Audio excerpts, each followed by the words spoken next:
What's up, guys? How you all doing? Trust you guys are doing well. Welcome to this live section with me. As you guys can have seen today, I'll be talking about the next presidential election in Nigeria. And to me, there's no better time to really talk about this, considering that this channel, part of this channel's niche, is to talk about social commentary about what's happening all over the world. And I felt it's a really nice time to really talk about it.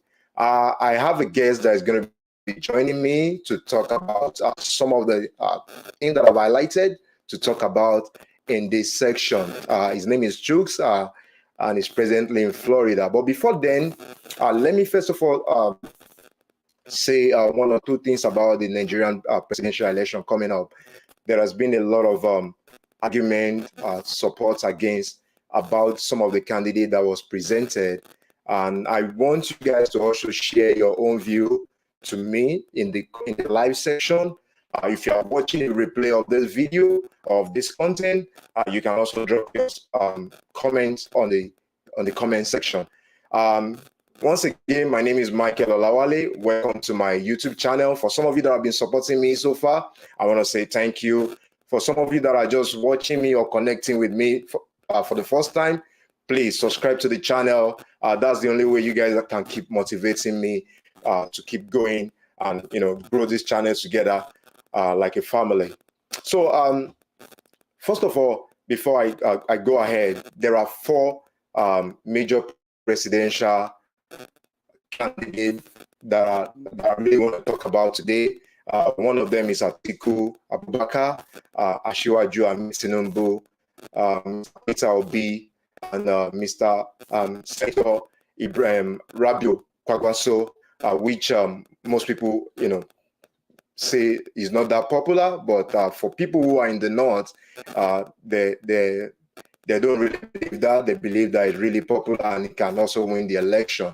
But without taking much of your time, I'll be bringing my guest in now to connect with him. And you guys, I want to say thumbs up to You Deserve to Love, Jobe Adesa or something, or Adasa. Kudos to you. You say one love. Shout out to you guys for joining the event. I'm going to be bringing my guests in now, for us to start the discussion.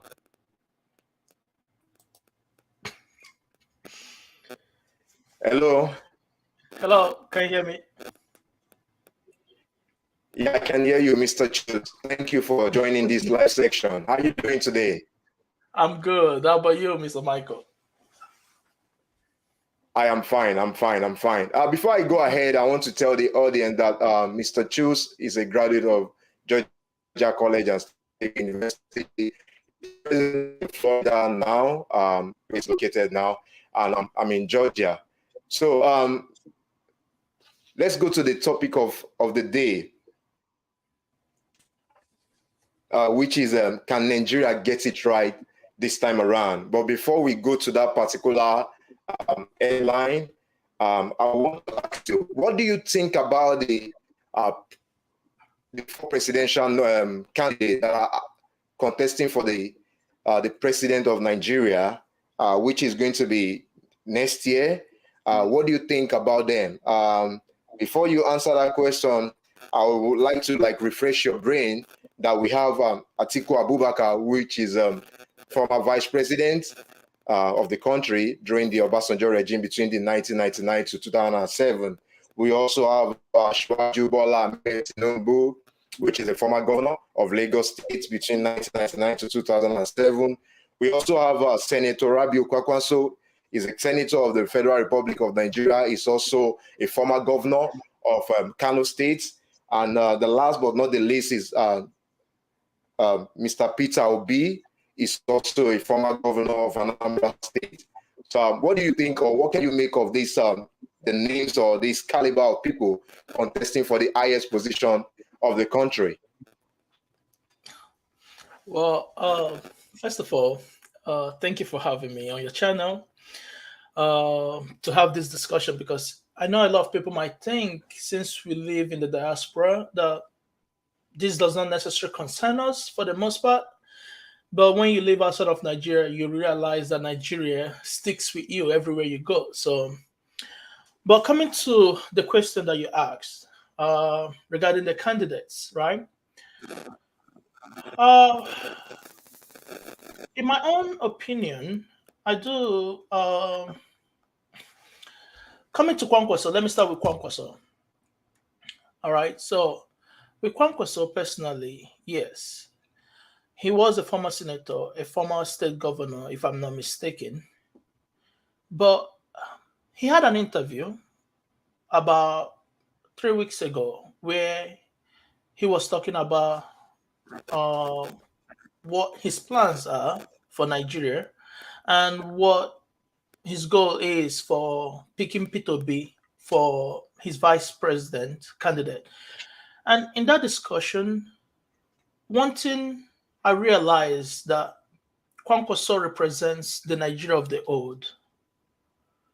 The Nigeria of the old, in the sense where like identity politics is one, it's number one priority. Nobody talks about the common interests of the people. And if I'm not mistaken, he made a comment about how Peter Obi should be his vice president because he comes from a region that is politically uh, insignificant, if I may put it. Like I'm not sure 100% that's what he said, but it's in those lines. So for my personal opinion, I believe that that automatically disqualifies someone like that. That is not something you look for in a leader. Then you come to someone like Atiku. Atiku, on the other hand, has been running for election since 1993. What he's running for, nobody knows. Why he's running, why he's persistent, nobody knows. But all we know is that every election, Atiku is on the ballot. So it becomes like one begins to wonder what is the driving uh, force for his intention in running for the presidency of what, Nigeria? Is it for his personal gain or for the good and well-being of what, the country? And we're not even getting into what the fact that he's from the north. And then we're not even getting into the fact that he has what scandals trailing him as well. So I personally do not think or have any thought towards Atiku because I genuinely feel that Atiku and Kwankwaso should not be in the discussion. Now coming to Emiloka, Shiwajo Bala Ahmed Tinubu, Agbado and Cassava. Honestly, he should not simply be in the discussion because after having 8 years of APC and 8 years of Buhari, we have a president that is basically incompetent and is not even coherent or articulate, right? We do not want another president, especially from the same party that have brought what? Nigeria to its hills or to its nails, right? Uh, to repeat what the current administration has done. So personally, I would honestly say that Tinubu, Asiwaju Bola Ahmed Tinubu, should not even show his face because he, over the past 8 years, first of all, he brought what the current administration in, brought him in 2015, brought him in 2019, and in those 8 years, he has not condemned, criticized the current administration. And he has even said that he's going to continue the good works the present administration has done. So that should be an automatic word disqualification. That should actually be something that will cause you to lose interest in what? In a candidate like that. If the party doesn't, then his what? Lack of what? His lack of what? Uh, lack of understanding of the situation of the country, his sense of entitlement should be one of the reasons why you should not consider like a candidate like that. Now, coming to the popular choice on the internet, if I may use that word. Like, Okay, on the internet, yeah. I like the fact that you yes, put that down on the internet because a lot have been yes, said about Peter Obi that is just a social media candidate. And like they say, politics is local. but politics indeed, they say it's local. But the same people that say politics is local forgot that Sai Baba was trending in 2015, 2014, 2015. Every day you log on, it was always Sai Baba. And it was through the internet that they promoted what? Buhari.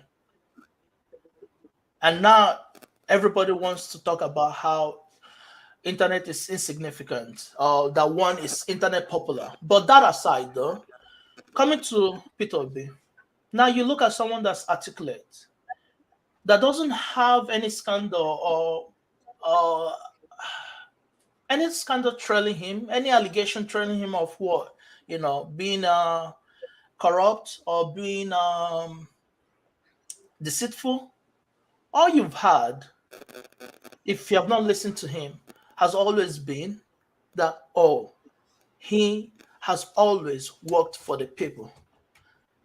And when you actually take time to listen to him, then at least you know that he's someone who literally states what's wrong about the country and what he can do to solve the problems of the country. Hmm. None of these people have actually literally said anything about, like, everybody keeps on saying, oh, the economy is bad. The economy is this, the economy is that. But nobody talks about, okay, how are we going to do what? Find a solution. It's one thing to acknowledge a problem, and it's another thing to find a solution for this problem that you've acknowledged that exists. So, of all the candidates, we know there's only one person who actually acknowledges the problem and talks about the solution. So, it's a no-brainer that I feel more confident and more in line with Peter B than any of the other three candidates. So, Oh, yeah, that's my thoughts for about them. okay. Okay, let me just ask you something about the Atiku Abubakar. I know you said it's been contested for elections in 1993, and I know Mm. recently somebody asked him something like that in an interview, and he mentioned Abraham Lincoln. What do you have to say to that, considering that Abraham Lincoln also contested for position for more than 2 times before he eventually gets into that position, to American president? Okay. What he equally failed to say is that each time Abraham Lincoln failed to do what? Um, Win an election, he equally was participating in the growth of what? The country. Can Atiku tell us what Hmm. he has been doing for the country, for the development and for the progress of what? Nigeria, Nigeria youth, Nigeria at large. In that same breath, okay, let's ask him a simple question. All right, if he's comparing himself to um, Abraham Lincoln, right? Abraham Lincoln. Yes, if he's comparing himself to Abraham Lincoln and how he ran for 6 times or 7 times, okay, he should equally compare himself to Abraham Lincoln in terms of morals, in terms of what, scandals or like, Hmm. corruption. Did anybody accuse Lincoln of corruption, of being corrupt? Did anybody accuse Lincoln of not being an honest or modest person? Literally, we have his former boss saying not to trust Atiku. And also, was he not part of the people who brought this present administration into power? If he does not have uh, a sense of what character assessment or judgment, knowing who is capable and who is not, then how would we trust someone who brought Buhari into power to actually know what is good for Nigeria? So It's all thoughts. I know he's trying to compare himself with everything to, like, like with great people, so that people will see him in a different light. But he's part of the problem, and he should sit down. He's an elder statesman. I mean, He should seek an advice. So that's my opinion. okay, thank you, for sharing your opinion. Let me jump to something quickly that is recently causing like a lot of disputes in Nigeria on social media, on every platform, and that is the running mate of Ashwaju Bola Ahmed Tinubu, which is a Muslim ticket, as you might have known by now. Um, Nigeria is not, according to the constitution, Nigeria is not, uh, Nigeria state does not have any religion, or it's not, I mean, did not adopt any religion. Having chosen a Muslim as a running mate, do you think is really bad? Because some people have said that what is really important is the competence, not the religion of the person. Some they even make an analogy of MKO Abiola in 1993 or 1994 that he run on Muslim ticket, and people still vote for him. That people should focus more on competence, not the Muslim ticket. What is your take on that? All right. So this, honestly, I think it's a wrong analogy. And first of all, I would say that religion is a factor. Everything in Nigeria is a factor. Ethnicity is a factor. Religion is a factor. Gender is a factor. Everything is a factor. For us to sit here and say that what religion is not a factor, we should not consider religion, and then consider competence, literally is going against the essence of what being Nigeria is. It's our multi-diversity. Even literally, it's against our constitution. Because our constitution, all right, before I even get to the constitution aspect of it all, Ashwaju, is trying to be the president of what? Nigeria, right? And at the same time, he's planning to Yeah. uphold the constitution, of Nigeria. So, how can you put someone or trust in someone to do good for a country when he's already breaking the constitution of the country he's planning to serve before he even gets into power? All right, the constitution of Nigeria, I believe, is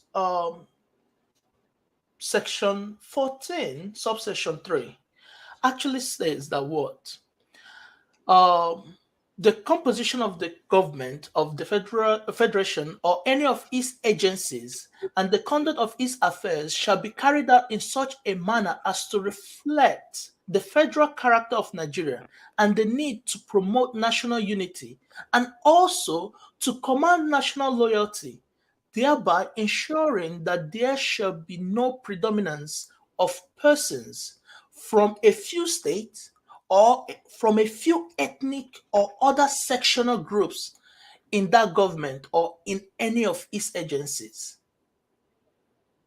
If you read that again, you will see that it literally explicitly said that there should not be any predominance of any state, any ethnicity, any sectional group. Under sectional group, that includes what? Religion. That includes gender. That includes everything.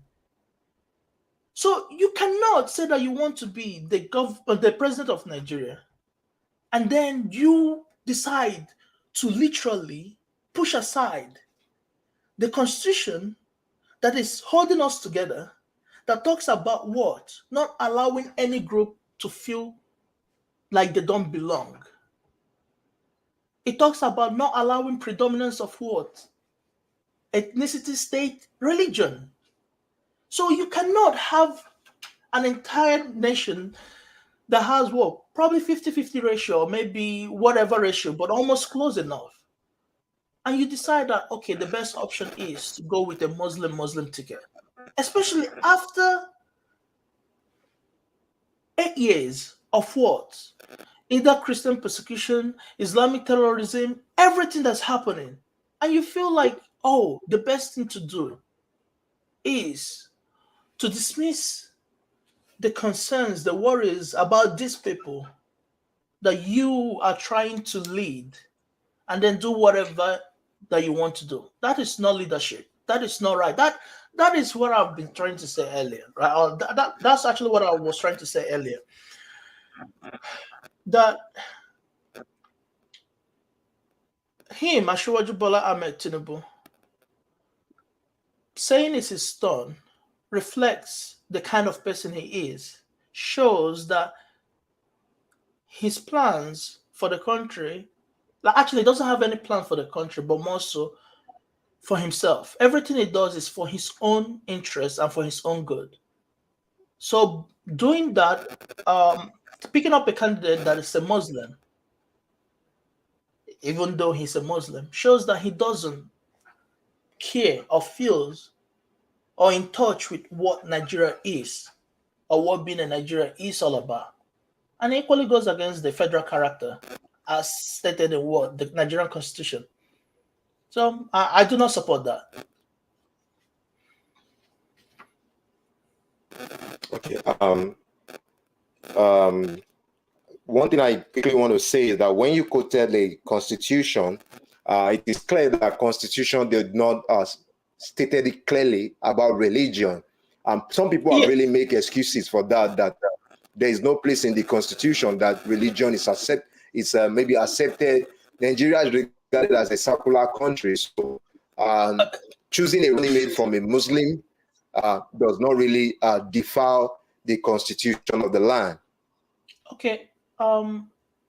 It does not explicitly say that, mention any religion or whatnot, but it does explicitly say no sectional group.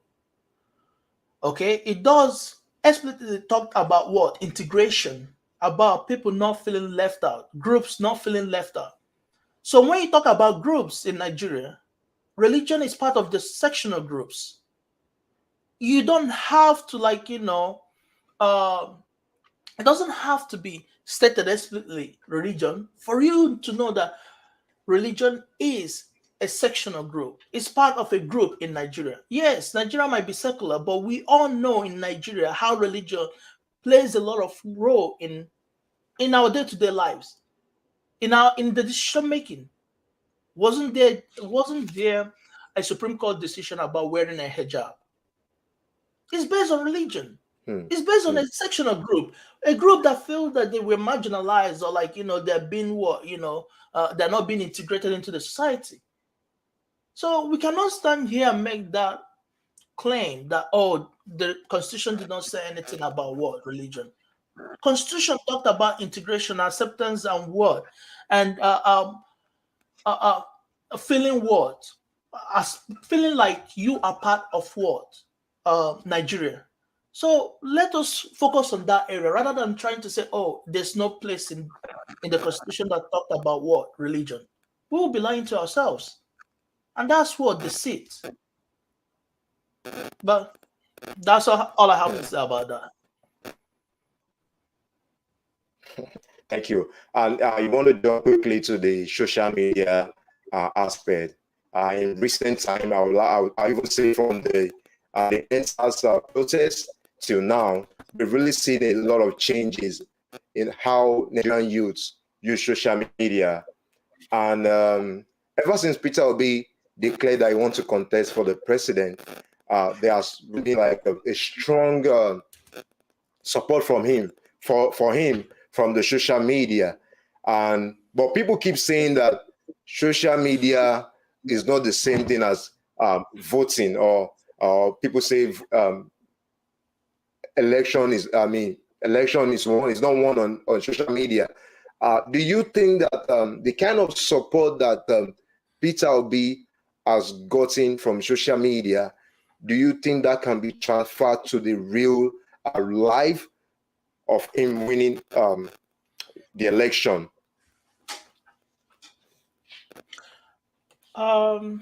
Yes, I do believe in that, and there's a reason why I believe in that. We have to actually go back last year to see how important, like the important role Twitter played in the NSAS movement, how the internet was literally a mobilization ground or platform for the Nigerian youth last year. We all use the internet. We all use social media to do what? Arrange locations where we'll meet, to arrange protests. So anyone coming out at this point in time saying that what? That the the traffic that P2B is pulling, uh the support he's pulling from what from social media cannot translate to votes, it's wrong. Even people who are not on the internet, right, who are not using social media, have a family member who is using what? Social media, who is connected to the internet. And when they have conversation, because we all know that everybody in Nigeria is having conversations about what? Nigeria. So the ones who are connected to the internet would, or social media, would actually have conversations with their family members who are not connected when they talk about the state of Nigeria. So in those conversations, they will bring out what they know, the facts. You cannot sit here and tell me that you don't have conversation about with your family members about things that you've seen on the internet that they might not have seen. Your mom about things that you've seen, like on social media that they might not have actually seen because they're not using it. So someone coming out here saying that what social media would not translate to votes for P2B is lying. Currently, there's like this whole march, like a million march for Obi in every state that people are organizing from what? From the social media to what? To the on the ground. Sorry, my bad. But so let's not worry. Let's not worry about what people say. Let's just, I guess, concentrate on more of what we are doing, because I believe that what the same group that came in 2015 through social media awareness knows that that's the same thing that Obi is doing, and actually at a higher rate than they did. And I believe that what social media will play a great role in organization, in campaign, in Nigeria's election next year. So and you cannot, dismiss the power of the internet. Everybody has a phone, at least most people have a phone that has internet, so they will see one thing or the other. So yes, I believe it will play a great role, honestly. Well, thank you for uh, going, for pouring out your mind in terms of, answering that question. One thing I want to also ask you is that you and we are in diaspora, and Nigeria has not gotten to that level of allowing its citizens to vote, outside of the country. So Mhm. people at home, what are the things you can, really tell them to look out for when they are casting their vote for the next president? Because whoever that goes in now is going to be there probably for the next 4 years to 8 years. So what are the things that you think that people should look out for before casting their votes or going out for particular candidate among these four candidates? All right. Um, I I know a lot of people don't say this, but I do believe the number one thing that you should look out for is education. Okay, because as the president of Nigeria, right, they're in charge of a lot of what federal ministries, right? And in federal ministries, everything is done based on your qualifications. Okay, you have to have a certain degree to head a certain department, and you have to equally have like a degree that aligns in the ministry that you're working in, right? So I don't understand why the highest level of the highest position in Nigeria does not require somebody that's educated. So education, and when I talk about education, I'm talking about like actually going into what into school, university, having a university degree. even a master's, even a, well, forget about PhD, but at least a university degree. And to an extent, being qualified, like having experience in what? Administration, which I know of every one of them, every one of the candidates have experience in what? Administration. But the current Have state we're it. in Nigeria, with debt rising, economic crashing, we actually genuinely need somebody who is educated in those fields. Who, even if they're not educated in those fields, can at least, have an understanding when he or she's been briefed about economic issues, and they can know how to discern and make what decision, critically think and make decision. And I believe that having education actually qualifies, like, gives you the ability to do what? Reason critically and think critically. Now, besides education, I think being honesty is something that everybody needs to look into. It's something that you would want for what? For your leader. Okay, think about yourself on a day to day. You love to do what? Mingle and interact and be friends with people who are honest. Because with honesty, uh, uh, um, they are truthful to their words. They're not deceitful. So you want a leader who is honest about the situation that we are facing, honest about, like, what they do for a living, what they've been doing for the people, about their track record. We don't want somebody who is dishonest, somebody who lies about what, uh, uh, relevant and irrelevant things. We don't want somebody who is morally compromised, both in the ways that they made the money or in the ways that they treat people or how they live their life. We equally want somebody who is humble, because humility allows you to do what? Accept the fact that what? You do not know it all. That you Hmm. that humility allows you to listen to people who know more than you. Allows you to welcome people who can help you. Allows you to actually do what? Accept help. That you do not know it all. That you can actually do what? Seek. Like, like talk to people regardless of age or position or status. You know, to help you. So forget about, like, someone, like, forget about people who say, oh, like, it's their turn or they deserve it or they've worked hard for it. No. Humility. One has to be humble and remember that what? They are trying to serve. They're trying to serve their nation. Okay? And in trying to serve, you don't know it all. You can't do it all. You have to be able to do or bring in the right team. So yes, education, humility, honesty, and equally being articulate. We have to have what, a Hmm. president who can speak fluently and who is coherent. We don't want another year of what, Hmm. Buhari, when somebody asks one question, another 8 years or 4 years of Buhari, when somebody asks a question and then he's neither coherent or what, articulate, or he can't speak fluently either, Hmm. And then at the end of the day, we want somebody who is selfless, who doesn't think about themselves, who thinks about the next generation. I think there's a quote, I believe so, if I'm not mistaken, about uh, someone who understands the meaning of life is someone who plants a tree knowing fully well that he would not enjoy the shade.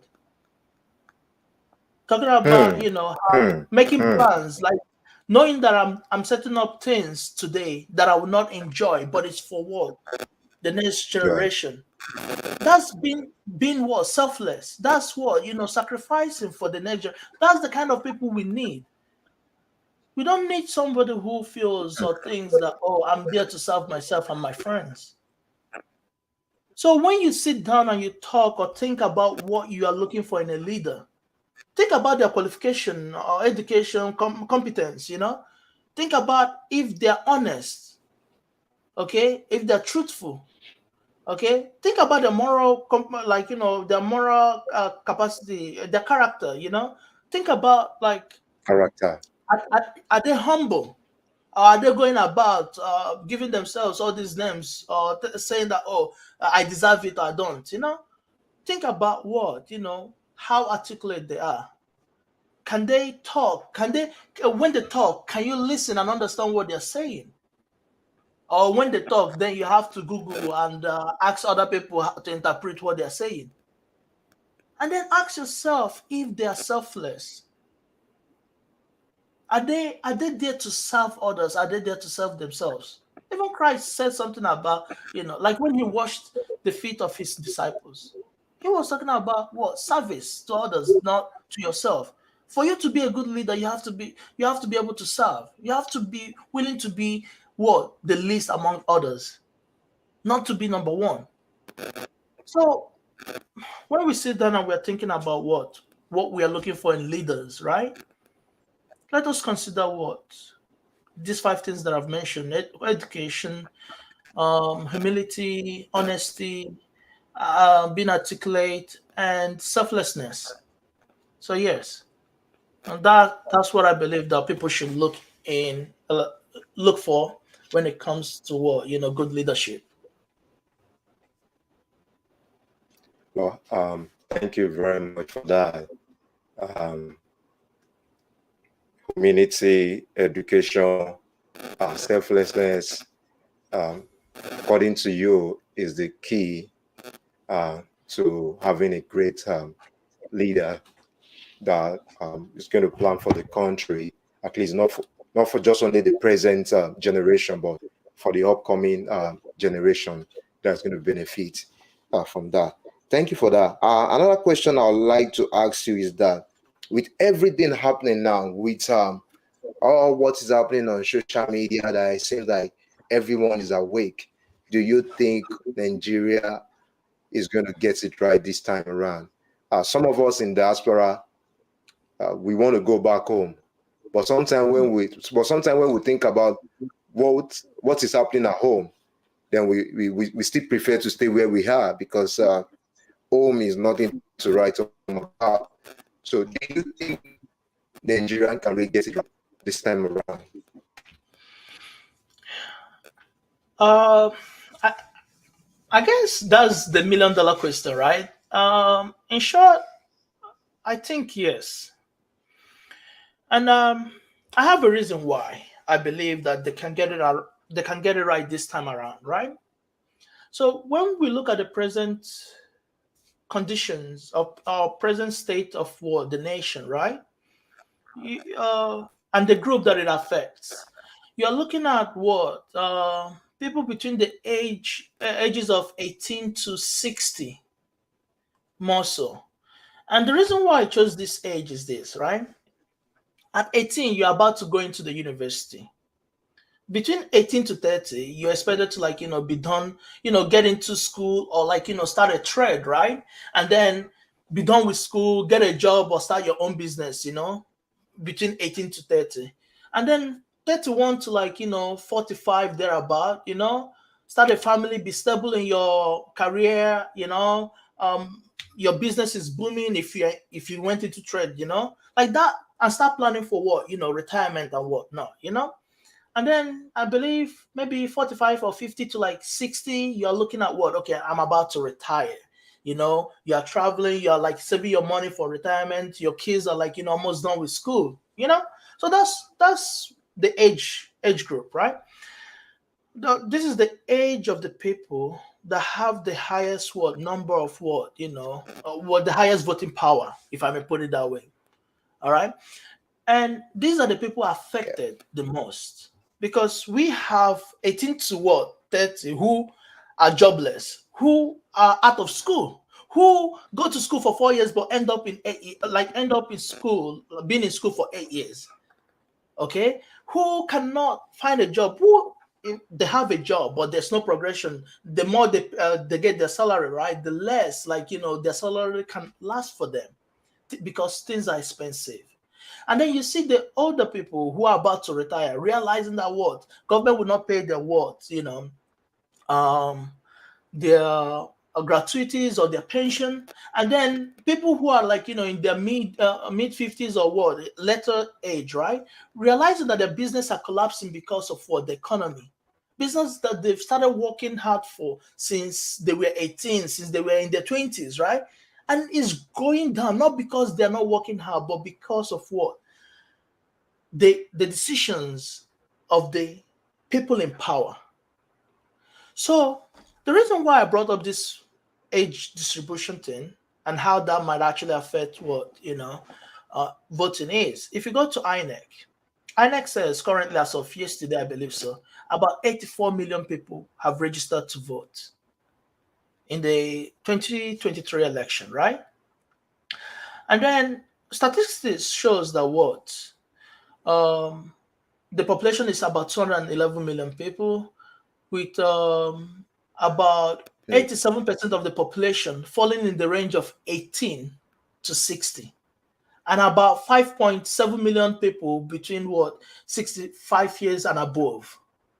So if, let's say, like 5.7 million of people who falls between 60 65 and above registered to vote, and they all would vote like APC or PDP, right? Then you have a pool of 78 million voters who fall in the ages of 18 to 60. And these people are internet, like they're on the internet, right? They, most, not all of them, right? But quite a bit of them use the internet. Quite a bit of them uh, are affected by what? The failure of the current government. And because of the fact that we have that 78 million people in that age range, I do know that Nigerians are honest people who tell you the truth when you interact with them. And I know there is at least about 25 million people in Nigeria who vote, who are tired of the current situation of the country, who feel like their backs are literally like pushed against the wall. So out of that 78 million people, there is at least 25 to 30 million people between the ages of 18 to 60 who is going to do what? Vote Peter Obi. So for that reason, I'm looking at the population distribution, the age distribution, and then you look at what, the age range, right? I honestly believe that what this time around, the the election will be different. And Nigerians are tired of every year things going down. Every year looking at what all your efforts becoming all your effort negated because of policies by people who are not competent. You are competent. Nigerians are competent in Mm. their areas. We have competent carpenters, painters, people who did trade school, right? Who learned trade, from their masters and all that. People who went to school, did NYC before you even get a job in Nigeria, right? They have to test your competence, right? So we are tired. I believe that we Nigerians are tired of what? Incompetent government. What happened in Twitter? Like ban of Twitter. People lost their business. People lost their business, all their hard work. You have a laptop, you have a dread. You are targeted as a Yahoo boy. That does not dread and laptop does not equate. This is what I'm saying. The ages of the people affected are people between 18 to what? 35 or 40 at least. And these people will come out to vote because they are tired of being harassed by the government, by the police. So looking at what, the number of people registered and the age distribution of the country, then there's a higher pool of people between that age range that are affected. And those people being tired of what the government, being pushed against the wall, would choose the right candidate. And I trust Nigerians to do the right thing. We have at least done the right thing for the most part, apart from 2019. Okay, 2015, you can argue that what people actually wanted change. That was why they, chose Buhari, thinking that a former a general would do something about the insecurities, right? General. Yeah. So if you look at it, yes, we voted Yaradua as well. Okay. MOK, people voted for him. Olusegun, people voted for him. Like, so if it comes to what Nigerians being honest, Nigerians can be honest, and I'm trusting that honesty. Like, we telling ourselves the truth. And when we tell ourselves the truth, then we'll know that, okay, this is the right person. Like, this is no longer about what? Oh, sharing of what? Rice or beans or a bag of gari. Oh, and are we going to forget that even last year during the pandemic, these politicians held up what? Palliatives, COVID palliatives. So we cannot keep on with what people would not Right care about for us. that. Yes, we forget to see. So I believe Claude Lumumba said that we are Africans who are suffering from schizophrenia, that we tend to forget easily. We forget.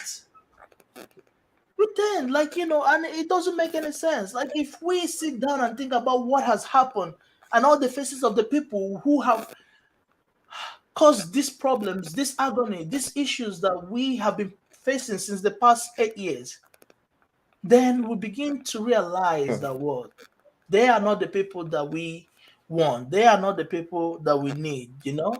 So yes, Nigeria would actually do what? Would actually do the right thing this time around. They will get it right. I believe in that. You know me. You know I've always been optimistic about Nigeria. So I know this is the Yeah, time. I know. So, but yeah. So I believe yes, they Thank you. will. They will get it. Thank you They very will much. get it right this time. You're welcome. Let me say something to our viewer. If you are watching this in a replay, you can also drop your uh, comments on the comment section. Let us know what you also think about all these four candidates. The guest is just talking about his own view about Peter Obi. You can also make your own comment by dropping it down and tell us about your candidate you want to vote for, and sell your candidate to people, and let's see if they are better compared to the rest. So lastly, my last question is going to be two in one. I want to there are people that I've met online who say they are not interested in voting because they do not believe that voting counts. I want you to say something to them regarding their belief.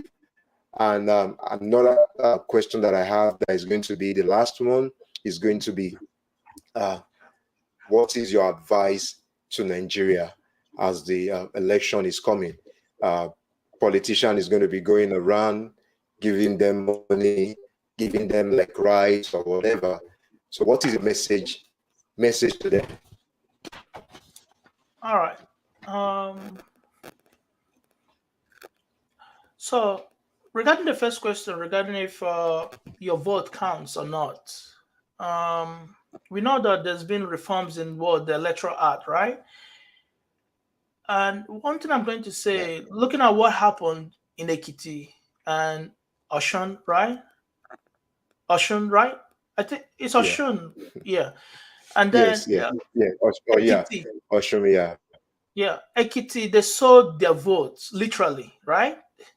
And then in Oshun, they still try to buy votes in Oshun, but people actually did what? Take the money and then they voted, right? So now the question is, there's no more snatching of ballot paper. Everything like there's electronic transmission of what the result, right? Like uh, in each polling result. unit. So if there's no more snatching of ballot paper, and they are now switching to literally buying, because before we've never heard of what buying votes, right? So it goes to show you that they have realized that yes, your vote counts.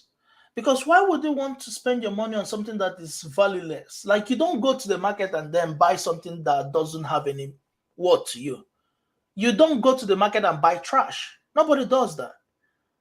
So if they are spending their time, resources, and money to buy votes, it means that your vote counts. If you feel that you're tempted by what? The money, right? or you feel like your life might be threatened if you refuse to take the money, then by all means take the money, but do not let the money do what, become your moral compass. Do what you must, but vote for the right person. Because if you take 8,000 naira or 10,000 or 50,000, would 50,000 be enough for 50 or for 8 years or 4 years? No, you'll probably end up spending it. A bag of rice is more than what? It's about, I think foreign is about 48,000 or almost 50,000, well, depending on the area you live in or the state you live in. So you see, your vote counts, and you have to believe in that. Make sure you go to the ballot, vote, do your voting, and make sure what nothing happens to your vote. Make sure that the INEC officials do what um, the INEC officials actually take the procedures required to do what upload your votes. Now, coming to the second question, can you remind me what the second question is? I do apologize. Yeah, what is your message to Nigeria as the election is getting nearer? What is your message to them? That's going to be our last Okay. question for this live event today. All right. My message is this: stay strong.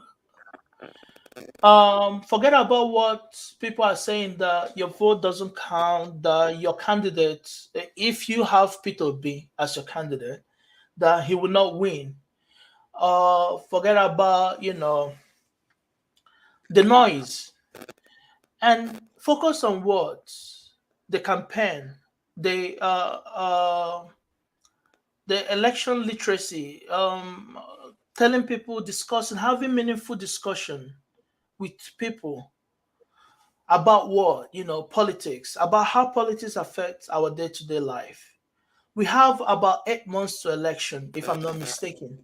So that's enough time for you to just what be out there having discussions with what people around you.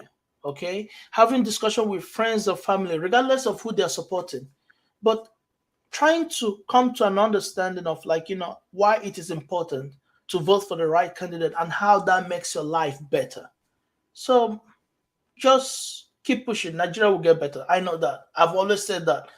He knows that. Michael knows that I always said that, and I've always believed in that. So it will get better. Next year will be different. And I have a feeling that this is it. Like, this is where Nigeria makes the right decision for the first time in a long time. But yeah, thank you. Thank you very much. Thank you very much. I really appreciate you taking your time out to join this live event. Like you said, Nigeria, we get better. We'll be rounding up the event with that. Hopefully, um, as the election is getting nearer, the people at home vote the right people that they believe can move the country forward. And shout out to everyone that is online. I can mention everyone's name. Shout out to you guys that are watching. And if you're watching the replay of this video, give it a like, subscribe to the channel, and let me know what you guys think about some of this discussion. Once in a while, we'll be having a live section like this. Chooks, thank you very much. All right. Yeah, Epiloka, I Tuale. really appreciate you taking your time out. All right. For Well, some of thank you you, for having who me. don't understand Yoruba, like I just said, it just echo the word of Bola Ahmed Tinubu. Our Just echo it Jagaban. out. But anyway, guys, thanks for watching. Yeah, Jagaban. So anyway, guys, thanks for watching, and I'll see you guys in the next video. Bye for now. Bye bye.